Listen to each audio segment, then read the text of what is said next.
આપવામાં આવ્યું છે। શહેરના 4 દરવાજા વિસ્તારમાં વેપારીઓનું બંધનું એલાન। હજારો વેપારીઓએ સજ્જડ બંધ પાડ્યું છે। મંગળ બજાર, બાસણ બજાર સહિતના વેપારીઓએ વિરોધ નોંધાવ્યો છે। પદ્માવતી શોપિંગ સેન્ટરના વેપારીઓ પણ આ બંધમાં જોડાયા। દુકાનો બંધ રાખીને વેપારીઓએ હુમલાના મૃતકોને શ્રદ્ધાંજલિ આપી છે।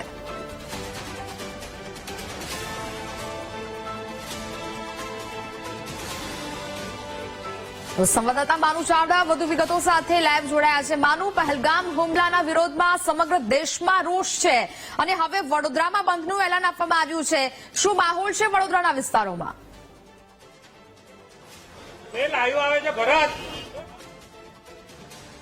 જે ઘટના બની છે જમ્મુ કાશ્મીરમાં આતંકવાદી હુમલો થયો ત્યારબાદ આખા દેશમાં રોષ જોવા મળ્યો છે। વડોદરાની વાત કરીએ તો આજે મંગળ બજાર, નવા બજાર અનેક વિસ્તારો છે જે વેપારીઓએ બંધનું એલાન કર્યું છે। કાયમ જે નાગરિકોથી, ગ્રાહકોથી ધમધમતો આ વિસ્તાર છે ને આ બજાર છે બંધ છે। વેપારીઓએ એલાન કર્યું હતું કે ભાઈ આજે બંધ પાડીશું, એ પ્રમાણે આજે વેપારીઓએ મંગળ બજારમાં સજ્જડ બંધ પાડ્યો છે। વેપારીઓ સૂત્રોચ્ચાર કરી રહ્યા છે અને જે પોતાની વાત છે પણ કહી રહ્યા છે કે સમાજની અંદર જે રીતે ભય ફેલાયો છે, લોકો છે, નાગરિકો છે, ભયમાં છે, ત્યારે વેપારીઓ છે અત્યારે વિરોધ વ્યક્ત કરી રહ્યા છે। અહીંયા વેપારીઓ એકત્રિત થયા છે અને પોતાની માંગ રજૂ કરી રહ્યા છે। શું કહો છો, બંધ પાડીને આજે શું સંદેશ છે, શું માંગણી કરી છે? અમારી માંગણી એટલી જ છે કે આપણા વડાપ્રધાન શ્રી આ લોકોના વિરુદ્ધ, આતંકવાદ વિરુદ્ધ કઈ પગલા ઉઠાવે, એ અમારી માંગણી છે માનનીય વડાપ્રધાન પર।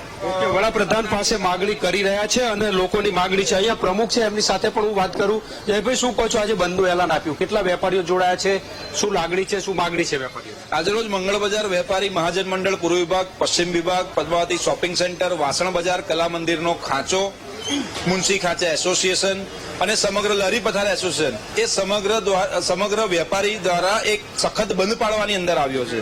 આ સખત બંધનું મુખ્ય કારણ એ હતું કે પહેલગામ ખાતે જે આતંકવાદી હુમલો પાકિસ્તાન દ્વારા કરવાની અંદર આવ્યો છે, જેની અંદર આપણા સનાતની ભાઈઓને એમનું ધર્મ પૂછીને એમને ગોળી મારવાની અંદર આવી છે।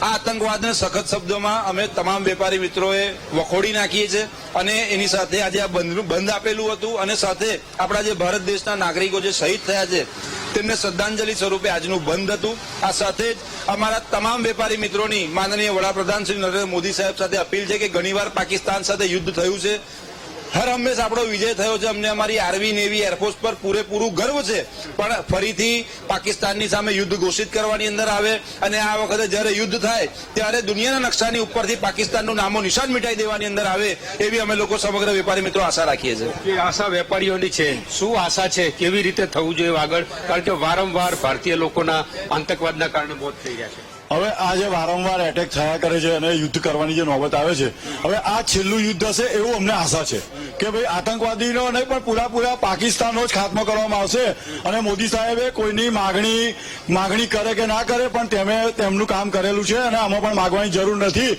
અને તેઓ ખૂબ જ કડક રીતે જવાબ આપશે એવી અમને આશા છે। કડક જવાબ આપે, સરકાર કાર્યવાહી કરે, કારણ કે જે રીતે આતંકવાદી હુમલો થયો ને નાગરિકોના જીવ જઈ રહ્યા છે ત્યારે મંગળ બજાર છે એને સદંતર બંધ પાડ્યો છે, વેપારીઓએ બંધ રાખ્યું છે અને આજે આખા દેશની જે લાગણી છે એવી જ રીતે વડોદરાના વેપારીઓએ પણ બંધ પાડી અને આતંકવાદ વિરુદ્ધમાં લડાઈ શરૂ કરવામાં આવે એવી પણ માંગણી કરી રહ્યા છે। વેપારીઓ સરકાર ઉપર આશા રાખી રહ્યા છે કે પાકિસ્તાનના વિરુદ્ધમાં કડક હાથે કાર્યવાહી થવી જોઈએ। જી નેહા। બિલકુલ માનુ, વિગતો સાથે જોડાયા તે બદલ આપનો આભાર।